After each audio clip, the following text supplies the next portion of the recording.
वर्णमाला कुठलीही परीक्षा असू द्या 1 ते 2 प्रश्न हमखास याच्यावरती विचारले जातात. पाहूयात मराठीमध्ये जर वर्ण आपण पाहिले तर एकूण वर्णांची संख्या ही 52 आहे. एकूण वर्णांची संख्या किती आहे तर ही 52 आहे. आणि याच्यामध्ये जर आपण पाहिलं तर ह्या 52 वर्णांचं जे काही विभाजन आहे तर याच्यामध्ये 14 जे आहेत तर 14 या ठिकाणी स्वर आहेत. ठीक आहे. स्वरांमध्ये सुद्धा ऱ्हस्व स्वर आहेत, दीर्घ स्वर आहेत, संयुक्त स्वर आहे आणि स्वरांचा एक चौथा प्रकार आहे तो म्हणजे इंग्रजी स्वर. इंग्रजी स्वर यालाच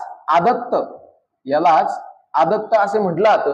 आणि इंग्रजी स्वर आहेत 2 ऍ आणि अ. ठीक आहे. पुढं 52 पैकी 14 आहेत स्वर. ठीक आहे. त्यानंतर 52 पैकी 2 आहेत स्वरादी ते म्हणजे अनुस्वार आणि विसर्ग. आणि 52 पैकी पुढे जर आपण पाहिलं तर 34 आहेत व्यंजने. 34 आहेत व्यंजने. यालाच स्वरांत किंवा हलंत असं देखील म्हटलं जातं. व्यंजनांची संख्या आहे 34. याच्यामध्ये सुद्धा जर आपण पाहिलं स्पर्श व्यंजने आहेत, अर्धव्यंजने आहेत, उष्म्या आहेत, महाप्राण आहेत आणि स्वतंत्र एक व्यंजन आहे किंवा स्वतंत्र वर्ण एक आहे. ठीक आहे. हे जे विभाजन आहे ह्याच्यावरती फिक्स प्रश्न येतो.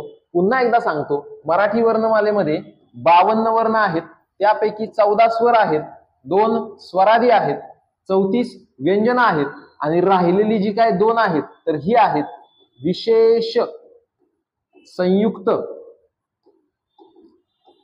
व्यंजने. तर ही जर आपण पाहिजे तर ही आहेत क्ष आणि ज्ञानेश्वरामधील ज्ञ. ठीक आहे. व्हिडिओ कसा वाटला नक्की लाईकच्या माध्यमातून कळवा.